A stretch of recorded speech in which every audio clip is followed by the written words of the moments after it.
saludando a Lina, así que voy a saludar entonces a nuestra queridísima Laura Ceballos. Laura, ¿cómo te va? Muy buenas tardes. Hola, Toño, feliz lunes, feliz día y feliz semana a todos. Quiero enviar una felicitación especial, sí soy Chaira, y que nació ayer el pequeño Levi Mateo, el hijo de José Ramón López Beltrán, y la verdad es que qué gusto y qué alegría, y le deseo todos los parabienes, las bendiciones y la felicidad que se necesitan en estos casos. Así que bueno, habemos nuevo miembro de la familia López Obrador. Bien, Toño, gracias. Qué bueno que lo mencionas, exactamente, nosotros no lo hemos dicho, pero pues ahí está la felicitación de la queridísima Laura Ceballos a José Ramón López Beltrán, el hijo del presidente López Obrador, ahora que llega otro retoño. Y bueno, le pido a don David que nos grabe, Laura, para comenzar con lo bueno, en lo que se va conectando. Alina, vamos a hablar contigo de este tema. Ya para cerrar con el tema, mucha gente está preocupada, enojada, y me dicen, ya, el presidente habla de él, ustedes también, ya estuvo bueno, ya dejen de hablar de Loretito, de Carlos Loret de Mola, el pseudoperiodista, Carlos, los montajes, etcétera, etcétera. Mire, yo le soy perfectamente honesto, es el mismo presidente López Obrador el que quiere exhibir este tipo de casos, y a mí me parece muy educativo, muy didáctico, muy pedagógico, que la gente lo sepa, que la gente esté enterada de este tipo de situaciones. ¿Por qué, querida Laura? Porque específicamente hoy, luego de dar a conocer lo millonario del departamento que tiene Loret en Polanco, lo lujoso que es, luego de que también Sevilla, hace unos momentos, el queridísimo Ricardo Sevilla diera a conocer pues más datos sobre ese departamento millonario de Loret de Mola, hoy el presidente López Obrador aseguró que hay que transparentar todo, que por eso exhibe a Carlos Loret de Mola, por eso exhibe al pseudoperiodista, y que no puede decir que no hay relación con lo público.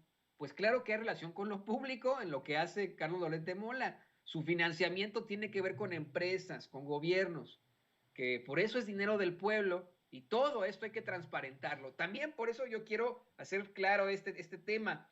Si nosotros lo sacamos aquí en Sin Censura, no es porque tengamos algo personal con Carlos Loret de Mola, porque soñemos con él, o otro tipo de situaciones. Ni es personal, yo se lo he dicho una y otra vez y me lo llevo a encontrar en un parque, cuando voy a comer mi lunch con mi sándwich allá a un parque, hasta me sentaré en la misma banca que él. No platicaríamos de política, seguramente, pero pues me valdría que eso, su existencia como ser humano, pues, ¿no?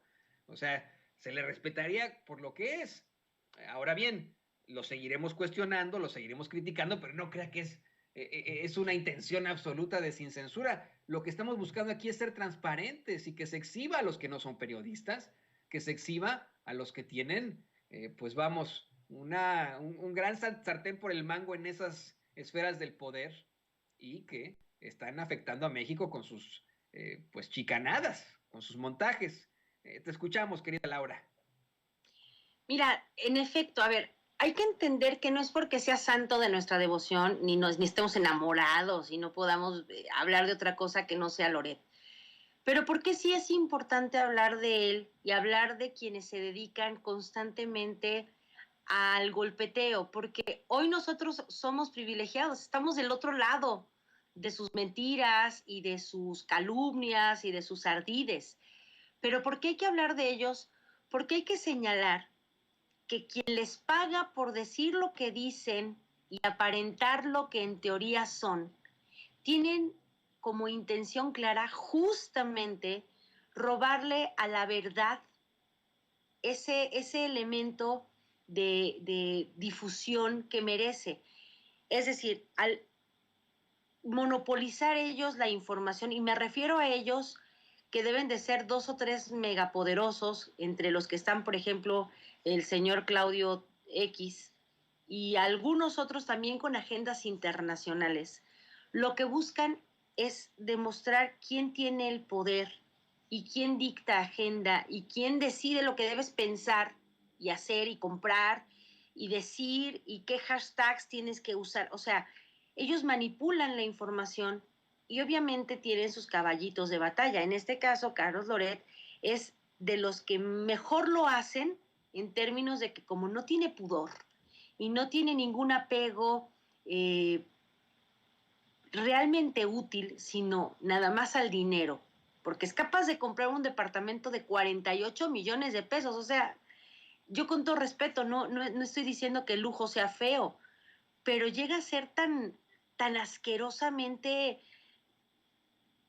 inalcanzable que la verdad, quien puede pagar 48 millones de pesos para vivir es porque adentro no tiene nada para ser feliz. Entonces, independientemente de la parte no humana de este sujeto que se dedica a decir las noticias, y de verdad yo vuelvo a hacer, siempre hago la aclaración, y el otro día la exdiputada Ángeles Huerta me regañó porque le decía yo, es que yo no soy periodista, porque yo no estudié periodismo, pero sí me apego como abogada, como persona normal, aunque no tuviera ninguna profesión. Creo que nos debemos apegar a la ética que debe de tener una persona que abre el micrófono e informa lo que tenga que informar. No importaría si esta mujer, perdón, si este hombre es experto en temas financieros o fuera, no sé, deportista, lo que tuviera que hacer no importaba. Por eso es que también choca, y perdón que me meta yo en el tema, choca los pseudoambientalistas, estos que son actores, que supuestamente, y con todo respeto, ellos hablan con una autoridad como si tuvieran algún estudio cuando muchos no terminaron ni la primaria. Y no estoy diciendo que la gente que no tenga la primaria no tenga el derecho de hablar, pero no es lo mismo un campesino que vive en la tierra, de la tierra, a un actor al que le pagan por decir que está en contra del tren, o a un periodista que le pagan por simular que hace periodismo. Y lo hemos visto subirse a todas las campañas porque es lo que le deja. Y con todo respeto, pues él hace su trabajo desde esa trinchera porque es lo que a él le vale, a él le interesa la lana. Qué bueno, si es un mercenario, pues qué bueno que se desenmascare. Pero hay que hablar de él precisamente, Toño, porque es necesario que la gente que aún lo escucha y que tiene todavía eh, puesta su credibilidad en las mentiras que tejen alrededor de la verdad para que aparezcan como mentiras o como falacias o como incumplimientos de parte del gobierno, la gente se entere cuál es su verdadera intención y su verdadero rostro. La intención de Loret de Mola es seguir cobrando. Y quienes le pagan tienen ganas de defenestrar al gobierno actual para hacerlo ver como que es igual que los demás. Entonces, esa es la razón, amigos. No es por machacarles el hígado, ni por hacerlos sentir mal, ni porque nos encante el morbo. Simplemente porque a este sujeto, como a todos los demás, hay que exhibirlos en su verdadera naturaleza. En este caso, ellos son sicarios de la información. Pagan precisamente grandes sumas de dinero para que estos sujetos hagan lo que hacen. No tienen pudor, no tienen rigor periodístico, no tienen respeto por la profesión que ejercen, aún sin título, no tienen respeto por las audiencias, tratan a sus audiencias como imbéciles, como gente que no tiene la capacidad de razonar.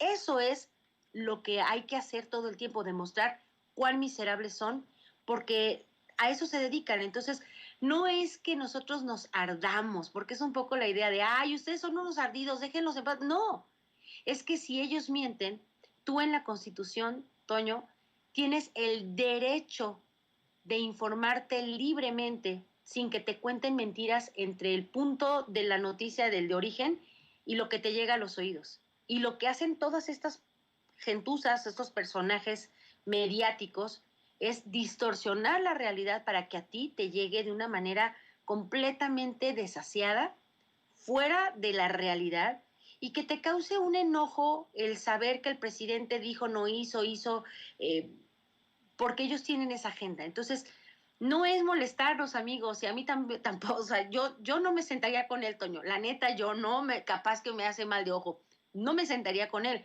pero sí hay que entender que es su profesión la que lo pone en el centro del huracán de fenestrarlo a él como sicario mediático. No es otra cosa, no es molestarlos. A mí me choca su voz, o sea, no soporto ese tonito como que habla así, que se va a desgarrar, no lo soporto. No lo soportaba ni cuando estaba en Primero Noticias, o sea, cero. Pero es lo que hay. Por eso hay que desnudarlos en su verdadera naturaleza para que la gente no caiga en el garrito de que se desgarra la garganta diciendo la verdad. Es un sicario mediático. Totalmente de acuerdo, querida Laura. Y mira, fíjate, tenemos varios mensajes, ¿no? Tenemos ahí a Alfredo Becerra que dice, ¿vas a seguir hablando de Loret? No mames, Toño. ya cámbiale, yo no soy seguidor de ese personaje, llevas toda la mañana hablando de esa persona, busco noticias del presidente nada más, ya cámbiale. Y hay varios mensajes en contra de su servidor, querida Laura, querida Lina, que ya te voy a saludar en unos momentos más, pero me imagino, yo siempre lo digo, ¿no? Cuando a la gente no le gusta a uno, pues no va y lo ve. Como Laura no ve a Carlos Loret de Mola, a mí me imagino, Alina no lo ve, como yo no lo veo porque no soporto sus programas, pues no nos ven a nosotros tampoco los que no nos quieren, ¿no? Entonces cada vez que nos pone estos mensajes yo lo cuestiono mucho. Y ahora sí, le pido a don David que nos grabe para darle la bienvenida a Alina Duarte. No pudimos hacer la conexión desde el principio, pero vamos con Alina con su comentario precisamente sobre esto. Te saludo primero, querida Alina, y te comento, estamos hablando de por qué seguir con el tema, por qué darle más vuelo a la hilacha, por qué, a pesar de que nos cuestionan algunas personas en el chat, por qué seguir hablando de Loret. Se lo cuestionan también al presidente López Obrador una y otra vez. Le dicen, oiga, presidente, creemos que lo mejor sería, pues ya dejar el tema de Loret por la paz. Le está usted dando argumento, le está dando más poder a un personaje como él, a un pseudo periodista que todos conocemos como los montajes, por la serie de montajes que ha hecho. ¿Para qué darle más fuerza? Y hoy el presidente le responde a esa gente que cuestiona por qué sigue enfrentándose a Carlos Loret de Mola, que hay que transparentarlo todo, que por eso lo exhibe, que Carlos Loret de Mola no puede decir que no hay relación con lo público. Dice, claro que sí hay relación con lo público, su financiamiento tiene que ver con empresas y con gobiernos, y que por eso es dinero del pueblo. Hay todo que transparentarlo. ¿Qué nos puede decir sobre esto, querida Lina? Pues mira, yo creo que ya son varios temas, ¿no? Que hemos puesto sobre la mesa aquí en Sin Censura. Primero saludarte, Toño, a ti, a Laura y a todo el auditorio hermoso de Sin Censura. El tema de Carlos Loret de Mola representa, yo creo, esa punta del iceberg de lo que se ha venido construyendo durante las últimas décadas en el país, que no solamente es en torno a los personajes, es en torno a una campaña mediática y al poder, ¿no? Se le llegó a decir a la prensa el cuarto poder por las dimensiones que llega a adquirir, sobre todo hoy en sociedades en donde cada vez más industrializadas, pues tenemos mayor acceso a comunicaciones, no tanto así todavía la brecha digital es bastante grande a nivel mundial, pero en el tema de comunicaciones básicas, radio, televisión, la prensa escrita, pues es algo a lo que la población tiene relativo acceso, ¿no? Aún así, creo que el caso de Loret de Mola representa eso, ¿no? Ese poder que llegó a tener la prensa en algún momento, pero esta prensa entendida como los y las voceras de los grandes oligarcas de este país, de los grandes empresarios, de los intereses económicos, tanto de estos grandes empresarios nacionales, pero sobre todo también de transnacionales, específicamente de Estados Unidos y de Canadá también. Y que ahora lo que estamos viendo es la posibilidad de desmenuzar a estos actores. Generalmente la gente ya sabe que pongo ejemplos, lo que ha ocurrido en otras latitudes, porque son experiencias que a veces nos pueden abrir un poco más el horizonte. Y esto de la politización de la ciudadanía es parte de los llamados gobiernos progresistas, eso no me queda duda alguna, en donde podemos ponerle nombre y apellido y entonces empezamos a quitarnos ese velo de quiénes son estos personajes en realidad, qué intereses hay detrás. No es como que Loret de Mola tenga mucho interés en saber quién es Andrés Manuel López Obrador, pero resulta bastante jugoso el botín detrás de calumniar, detrás de hacer montajes, resulta pues bastante fructífera, ¿no? La dedicación y la vocación a las fake news, a estos montajes. Y ahí es en donde hoy la gente está diciendo, pues ya basta, ¿no? Porque está viendo que hay ese otro periodismo, hay un periodismo comprometido con la sociedad, con el interés común, porque además nos representamos, ¿no? Y no, evidentemente, Alina, que no es empresaria, que no es oligarca, que no es de Estados Unidos y estas transnacionales, evidentemente no va a representar esos intereses, ¿no? Hay un ejercicio de conciencia detrás del nuevo periodismo, pero también detrás de una sociedad que hoy está politizada y que en las calles está consciente de lo que está ocurriendo hoy en este país. Entonces, ¿por qué hablar de Loret de Mola? Creo que hay una línea muy, a veces poco visible, ¿no? Entre seguir hablando de este personaje y lo que representa, y la otra, oye, creo que a mí lo que me da coraje no es hablar de Loret de Mola, es que al final ellos potencializan, ¿no? Sus páginas, pareciera que no hay primera plana, si el presidente no habla de Loret de Mola, estos videos que hacen, estos reportajes que hace, reportajes entre comillas, ¿no? Estas opiniones que escribe en el Washington Post no tienen eco si el presidente no los nombra. Entonces pareciera que se están enriqueciendo también de esta soberbia, ¿no?, que tienen para tratar de impulsar una campaña en contra de la llamada Cuarta Transformación, cuando no los vimos tan asiduos, ¿no?, en contra de la corrupción, en contra de los asesinatos, en contra del despojo que generaron los gobiernos anteriores. Entonces, ahí está, ¿no?, el seguir diciendo quiénes son, porque la gente ya lo tiene claro. Y por mucho que se le achaque hoy al presidente que está encabezando una campaña de deslegitimación contra los diputados, contra Loret de Mola, subestiman al pueblo mexicano que hoy está en las calles, que hoy está denunciando quiénes son traidores, que están denunciando quiénes representan a esos intereses extranjeros, y yo creo que hay que poner el acento ahí. Hay una sociedad altamente politizada que se informa a través de otros medios que no son los Loret de Molas, que no son Milenio, que no son Reforma, que no son El Universal, y que hoy están dispuestos y dispuestas a dar esa batalla comunicacional tan importante. No solo es la disputa de las narrativas, es la disputa también del futuro, ¿no?, de lo que estamos construyendo a través de esa conciencia colectiva, y que, bueno, está rindiendo frutos tan así que la gente hoy nos está viendo, la gente está en las calles, la gente está votando en los referéndums, en las consultas, y creo que todo eso es parte de un proceso que se puede perfeccionar, que se puede seguir construyendo siempre y cuando tengamos más pueblo informado y más pueblo consciente. Definitivamente, yo quiero insistir, no entiendo la intención de algunas personas en el chat de que dejemos hablar de Loret. Fíjese, ¿no? Y se nos dicen en el chat, ya dejen de hablar de Loret. Otra persona me pone ahí que si yo me lo encontraba, hasta le pedí una foto para subirlo al Twitter, imagínense. Ya me imagino, un tal Nicolás Sosa dice, ¿no? Y yo así de, sí, cómo no. Pero a mí más bien me surge el cuestionamiento, ¿por qué nos estarán pidiendo en el chat que dejemos de hablar de Loret? ¿Es porque están hartos del tema o porque no quieren que hablemos de Loret de Mola? Ahí está, ¿eh? Ahí lo dejo sobre la mesa porque es lo mismo que le dicen al presidente López Obrador. No hables de Loret. Ya deja el tema de Loret en la paz. ¿Por qué? Hay que seguirlo exhibiendo. Así de sencillo. Y grábenos, don David. Bueno, se les cumplió. Vamos a un tema distinto, mis queridas compañeras. Querida Laura, hoy el presidente López Obrador se refirió a lo que ocurrió este fin de semana acá en Estados Unidos, un meeting en el que el expresidente Donald Trump salió con sus tonterías de siempre, ¿no? Salió a decir que presionó al gobierno de México y que dobló al segundo de a bordo del gobierno de México para que detuvieran a los inmigrantes en México, que le caía bien el presidente López Obrador, a pesar de ser socialista, ese lujo se dio Donald Trump. Y hoy el presidente, en primer lugar, dijo, bueno, pues a mí también me cae bien, a pesar de ser capitalista. Y lo que es más interesante es que, pues, estamos en cuestiones electorales. Estas declaraciones las hace Trump en medio de un meeting en el que apoya a un candidato a una senaduría, que es un escritor de la ultraderecha aquí, ¿no? Por ejemplo. Y el presidente menciona eso, lo que está pasando es una cuestión política. Es meramente político, es meramente electoral, pero nosotros como gobierno y como mexicanos no vamos a dejar que utilicen a nuestro país como piñata.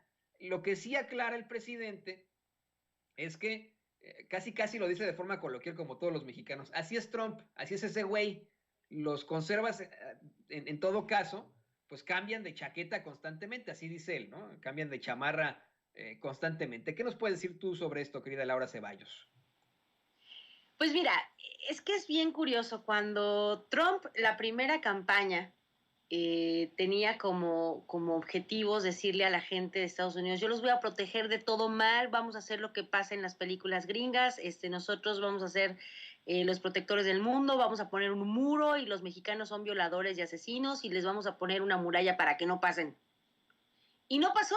O sea, tal cosa no sucedió, ni puso el muro, ni nos lo cobró, ni, o sea, y creo que de todos, no estoy diciendo que sea buenecito, pero de todos los presidentes fue el que menos deportaciones logró más Barack Obama con su carisma y con su buena ondita que Donald Trump.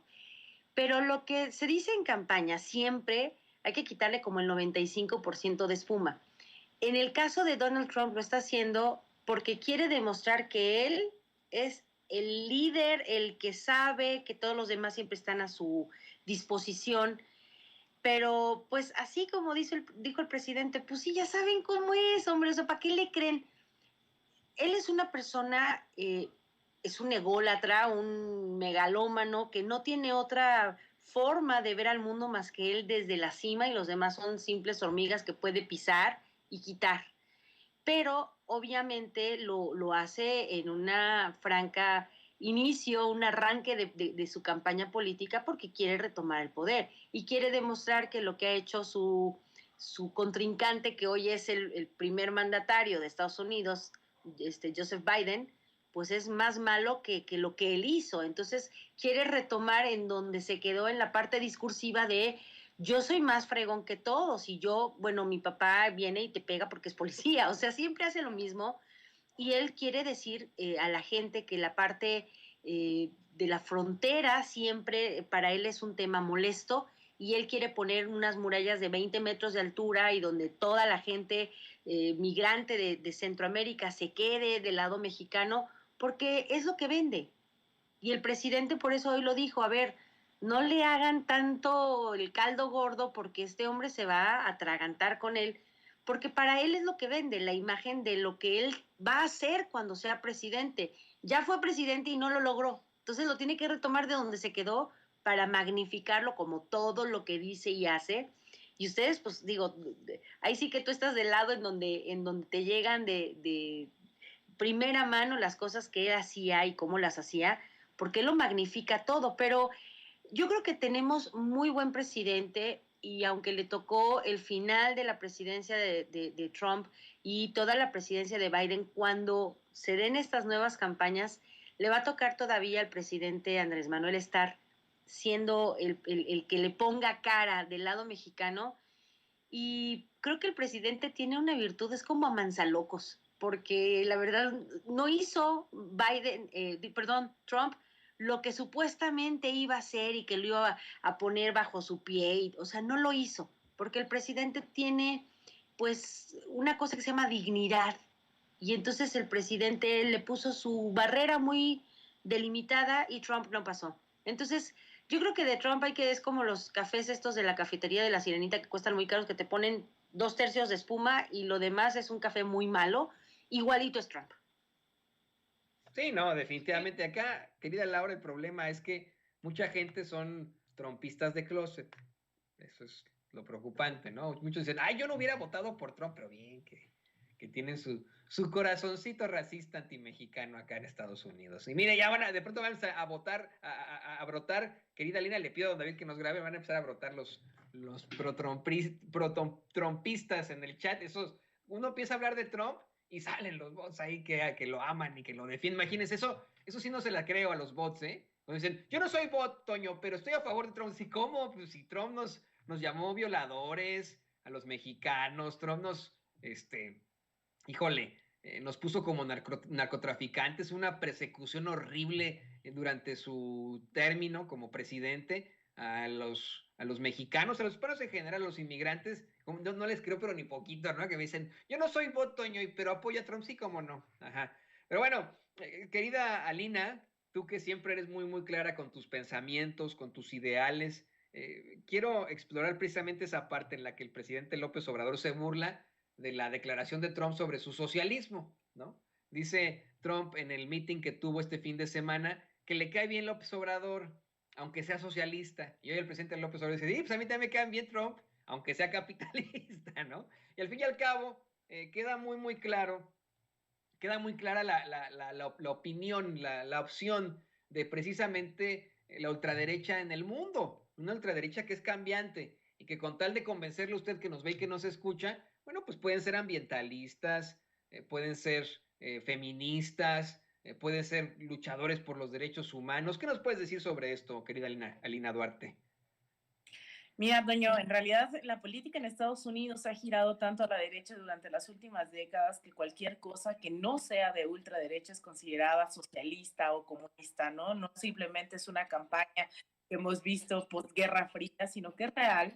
lo hemos visto en las últimas elecciones presidenciales, un fenómeno como el de Bernie Sanders que aglutinó a millones de personas en torno a educación, en torno a salud, en torno a derechos que ya están establecidos a nivel global, que tendría que tener acceso a la población, y que en Estados Unidos vira tanto a la derecha y tiene tanto eco esta cultura, esta ideología neoliberal, ¿no?, capitalista, que cualquier cosa que sea un derecho pareciera que efectivamente la gente es comunista. Y en ese sentido, México para Donald Trump ha significado eso, y no es la primera vez que se refiere así al gobierno de México.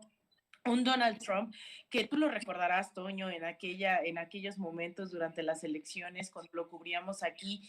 Yo estaba en Estados Unidos, y yo recuerdo mucha de la gente diciendo: es que tú apoyas a Biden, y decía: yo no apoyo ni a Biden ni a Trump, hay que acabar con esta cultura, ¿no? No solamente neoliberal, sino profundamente capitalista, imperialista, y que el establishment en Estados Unidos significa tanto republicanos como demócratas. Y yo entendía que había un eco dentro de cierta población latina por el presidente Donald Trump en términos sumamente nacionalistas. Para quien no le siguió tanto la pista a Donald Trump, pues fue un poco ese efecto del outsider, ¿no? Un personaje que venía de fuera de la política de Estados Unidos y que era un poco como nuestro Vicente Fox, que se vendía, ¿no? Que además, incluso, así como en México decían que Vicente Fox no iba a robar porque no necesitaba dinero, bueno, un poco esa era la lógica también con Donald Trump. Lo que fue muy difícil en los términos electorales, porque evidentemente mucho de nuestro auditorio, obviamente también tiene la doble nacionalidad y también podía votar en Estados Unidos. Obviamente en ese sentido tenían que votar o por Biden o por Donald Trump, ¿no? La opción de no votar era impensable, y yo lo celebro, pero también se negaban a ver que con Donald Trump no solamente era esta relación con México, con López Obrador, que se había mantenido al margen de los ataques, sino un personaje profundamente racista, nacionalista, le dicen supremacista, ¿no? Que en realidad es un poco este fascismo, ¿no? También, en lo cual incluso organizaciones muy serias en Estados Unidos, como el Southern Poverty Law Center, este centro de pobreza del sur, había registrado el incremento, no sé si del 20-30% de ataques con discursos de odio, ¿no? O ataques de odio durante la llegada de Donald Trump, e incluso el incremento de grupos supremacistas en Estados Unidos. Es una realidad que se nos niega muchas veces, ¿no? Hacia afuera de Estados Unidos.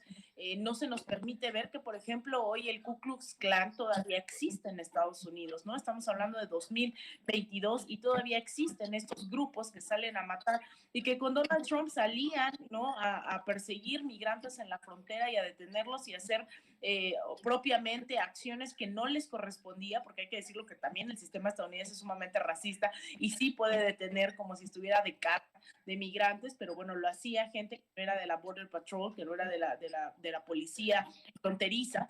Y ese era el tema de Donald Trump. Ahora, también, y con esto quisiera como concluir y profundizar también el debate con nuestro auditorio, decir que Andrés Manuel López Obrador está en su rol de presidente, y él lo dijo en julio del año pasado: él no se va a poner con Sansón a las patadas. Lo decía en el aniversario del natalicio de Simón Bolívar, 10 meses antes, semanas antes de la cumbre de la CELAC. Y ese discurso para mí es histórico porque hace una radiografía de las necesidades de México en política exterior y de la urgencia de cerrar lazos con América Latina. Y también de decir que Estados Unidos ya no es ese gobierno que solía ser décadas atrás, ya no tiene ese poderío, y que lo basa sobre todo en lo militar, porque financieramente tiene deudas brutales Estados Unidos, pero aún así hay una dependencia financiera a través de organismos como el Banco Mundial, como el Fondo Monetario Internacional, hacia nuestros países. Y Andrés Manuel no va a decir lo que hace Estados Unidos tan abiertamente, pero nosotros sí podemos, y nosotros sí podemos profundizar ese debate, podemos profundizar en estas acciones, porque yo no creo que los migrantes tengan que ser tratados como moneda de cambio, y yo no creo que México tenga que aceptar políticas tan denigrantes como quédate en México, violando todos los tratados internacionales, y yo no creo que México tenga que poner y desplegar a miles de militares, a miles de la Guardia Nacional, así sean de la Guardia Nacional, haciendo el trabajo sucio de Estados Unidos contra los migrantes, ¿no? Contra quienes nosotros hemos dicho que se les respeten sus derechos en Estados Unidos, pero en México todavía es un viacrucis ser migrante en este país. se les vulnera sus derechos de forma atroz y el colonialismo y el racismo está dentro de instituciones como el Instituto Nacional de Migración. Y eso hay que denunciarlo y eso hay que concientizarlo dentro de la población mexicana para no decir es que no teníamos de otra o es que Andrés Manuel lo está aceptando, ¿no? Yo creo que el presidente no se va a meter en esas batallas, pero nosotros sí tenemos que profundizar esos debates y decir cuál es el rol que nos toca a los mexicanos en contra del racismo, en contra del imperialismo y denunciar personajes que lamentablemente, ¿no? En esta lógica del buen vecino nos toca también negociar con el vecino del norte y que de por medio están los pueblos. Y hay que hacer política entre pueblos, y hay que organizarnos entre el pueblo mexicano y el pueblo estadounidense, y si el gobierno mexicano representa al pueblo mexicano, oh, pues entonces vamos, ¿no? A negociar, pero con esa dignidad. Y yo creo que lo que hoy está de fondo es que todavía no tenemos esa relación entre pares en donde todavía Estados Unidos, con la mano en la cintura, nos dice qué hacer en política migratoria. Yo creo que podemos hacer mucho más y que desde estos espacios podemos hacer conciencia para consumir incluso cosas tan básicas, ¿no? Como dejar de consumir a las transnacionales que se están robando nuestra agua, como Bonafont, como Danone, como Coca-Cola, empezar a consumir local, respetar el territorio, llamar a la defensa de nuestros territorios y profundizar, ¿no? En esos debates para que después sí podamos hablar entre pares con un Estados Unidos que se cree dueño del mundo, que cree que somos su patio trasero y que evidentemente Andrés Manuel no lo va a hacer de manera frontal porque entonces nos metemos en una guerra, ¿no? O sea, no es el rol del presidente, pero sí de nosotros, de seguirnos informando y seguirnos politizando para acabar con este poderío en lo que cabe, dentro de lo que cabe, ¿no? En nuestras manos, porque evidentemente no podemos hacerlo todo, pero sí confrontar este tipo de situaciones con personajes tan terribles, ¿no? Como lo son Donald Trump, pero también como lo son los demócratas, que son muy cínicos, que son muy doble cara, y también obviamente con los republicanos. Así es, qué bueno que lo mencionas, Alina, es absolutamente necesario que se tome de esa forma, no como que se dobló ante el gobierno de Estados Unidos, pues no, se llama diplomacia y se llama buena diplomacia en cuanto a enfrentar un gobierno hostil, un gobierno de ultraderecha, y en cuanto pues vamos a un personaje que es un loquito, ¿no? Y que tenía en sus manos al gobierno del país más poderoso del mundo. Querida Lina, por favor, compártenos tus redes sociales para que la gente se siga poniendo en contacto contigo. Como siempre, te agradecemos infinitamente tu participación aquí en Sin Censura. Compártenos, por favor, tus redes sociales. Muchísimas gracias, Toño. Pues yo las y los invito a toda la auditoría que me sigan en Twitter, en @Alina Duarte _, en Instagram _Alina Duarte, en facebook.com/ Alina Duarte Periodista, y también en mi canal de YouTube. Vayan, suscríbanse.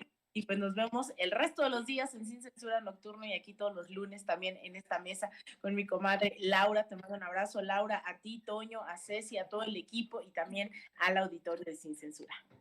Lo mismo, te agradezco muchísimo a ti, Laura Ceballos Alcázar, por esta pues excelente participación hace unos momentos. Por favor, también compártenos tus redes sociales. Te agradecemos que estés dando una respuesta muy puntual también en nuestros chats. Ahí te estamos leyendo en estos momentos. Compártenos también, por favor, tus redes sociales, querida Laura.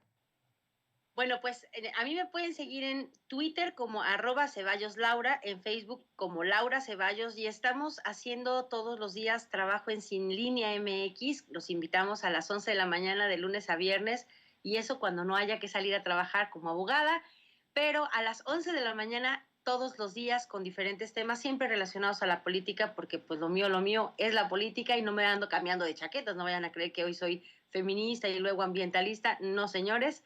Nosotros hablamos de política y de derecho electoral, pero siempre con la responsabilidad de respetar la inteligencia de la gente que nos hace el favor de vernos.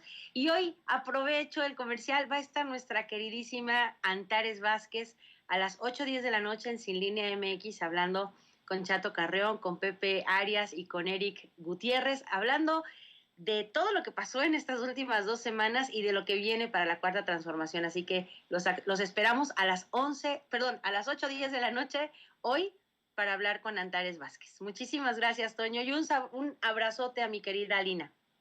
Muchas gracias a ti, Laura. Gracias, Alina. Les mando todo mi cariño y le pido a don David que nos grabe para dar la bienvenida a otro gran y cariñoso amigo, nada más y nada menos que al periodista independiente y documentalista de investigación, al gran realizador de Guerra Híbrida, nuestro queridísimo Daniel Marmolejo. Dani, muy bienvenido a tu espacio, aquí a Sin Censura.